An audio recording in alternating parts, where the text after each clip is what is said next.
What is good, guys? M.V.K here, back again for some more comic reviews. We're back, and we are back. And I want to know: are there any people out there reading John Ridley's Black Panther? If you are one of them, thank you, because it's really good. And I'm here to talk about the first 5 issues of that. If we're going in order, basically the legacy, while the real numbers, 100 Black Panther 198 up into 202. So it's, Black Panther number 1 is issue number 2. Issue number 3, which is the 200th issue. This Alex Ross cover is great.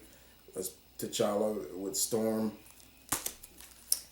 Then you got issue number 4. And this was the latest issue that came out. Very nice.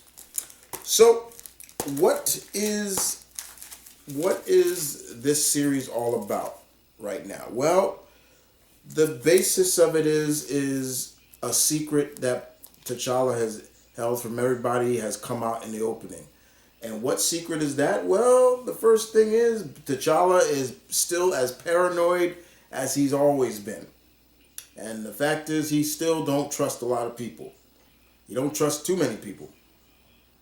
And even though he is the chairman and leader of the Avengers, he still don't trust them. It's weird. But John really does a good job of explaining that. Now, the secret that T'Challa is holding is the fact that he has operatives all over the world,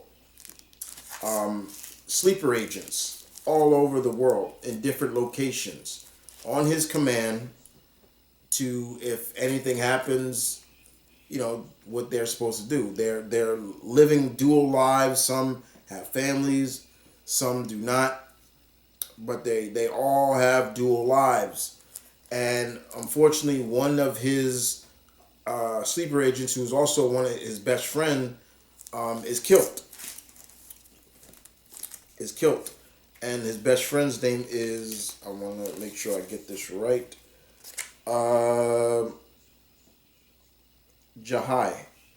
He is killed by some assassins. The other sleeper agent that they kind of started seeing each other, and T'Challa has to make a decision of, okay, do I tell this or do I keep it a secret? Because since he was out in space, now the Wakandans know about the other, universe, the other Wakanda that's out in space, the empire there. Wakanda's become more democratic now than having just everything relies on the king. In some cases, the way it's looked at is that T'Challa now is just a figurehead, but Wakanda is run by, like a democracy. And T'Challa doesn't really care for it. He doesn't really like it. But the biggest thing is trying to figure out who are killing his sleeper agents and why. Why are they doing it? And you throughout all these issues, you start to see like just how much T'Challa is wary of trusting people, wary of not being in control. But it's really good the way they explain it from what Ridley does, and I'm becoming a very big fan of John Ridley's writing from his work on DC to now. He's really done a good job. But we truly get to see, what I do love is just there are times how we see Shuri portrayed, and Shuri does a bang up job in a lot of this.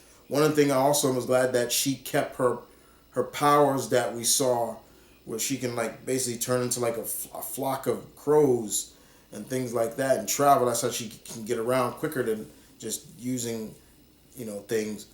Um, we also the um seeing when T'Challa goes to the moon, well, the Mars, to see Storm, and we get to see that even amongst the X-Men, T'Challa has a sleeper agent.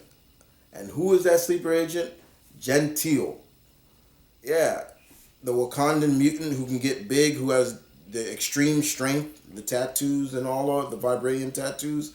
Yeah, he tries to play it off at one point, like punching T'Challa, basically saying, "I hate Wakandans. They treated me badly," which they did. They did not treat him well, but it was all a ruse to try to throw Storm off. But Storm is no fool. She knows T'Challa, and when it's all said and done, she even asks Gentle, "You better tell me what's going on. Like, tell him I know, T'Challa, what's going on," and things like that, which is really fun. Um, Outside of that, we see that a lot of the sleeper agents don't want to leave their posts when T'Challa gets to them. They don't want to leave. Some of them are like, "No, I'm going to stay. The hell with you. I'm going to stay. You assigned me here, but I'm going to stay." Some of them because they started families. It's really good storytelling. Really good storytelling. And but you really get to see just throughout the first five issues, you don't really get to see T'Challa really take time to just let it out. Like, when I mean let it out, let his best friend died, and there's been nonstop. He's just been flying all over the place and things like that. And even some of the others, like, he was your best friend. Are you gonna cry about it or show some emotion? It's almost like he doesn't want to. And even the Avengers are getting concerned. Like, what's going on? I thought we had this conversation. This is Cap talking to him. And it gets to the point where T'Challa, maybe the person that is responsible is right amongst him. So it really starts playing it's a cat and mouse game throughout the whole first five issues. We also get to see a new Wakandan hero, which I'm happy to say is cool, because that's one thing I've always wished Marvel did. We see more African heroes, not just a part of Wakanda, but still is a new hero. He's more of a blend of, I would say, basically a Buddhist Wakandan that is able to tap into the vibranium, but a little differently. It's really cool. He's got like tattoos and all over his body. It's really interesting, and we hope to see more of that. But this is a really good series, because by the end of the last issue, T'Challa now is on the run because of his secret has got out, and people, it's getting crazy. But the first five issues were great. Like I said, issue 1, issue 2, 3, 4, 5. I will continue to review Black Panther on the channel, so don't worry. If you're not reading, I'll make sure you keep up what's going on. But yeah, this has been really good. And sometimes it doesn't pay to even have secrets, even if you're a king. But this has been really good. Well, guys, I hope you guys enjoyed that video. John Ridley, like I said, has been doing such a bang-up job with the series and the writing. And like I said, Juanan Cabo, who does the artwork, good solid art. But it's a who done it, and who do you trust, and who do you believe, and more importantly, it goes into just what will be the ramifications of this on the side of everything. Because like I said, Wakanda now is more a democracy now than monarchy. hope you guys enjoyed. I will see you guys next time. As always, this is my Vernon Kid saying peace, one love, stay tuned, keep it real. Another comic review down the drain. Y'all take care.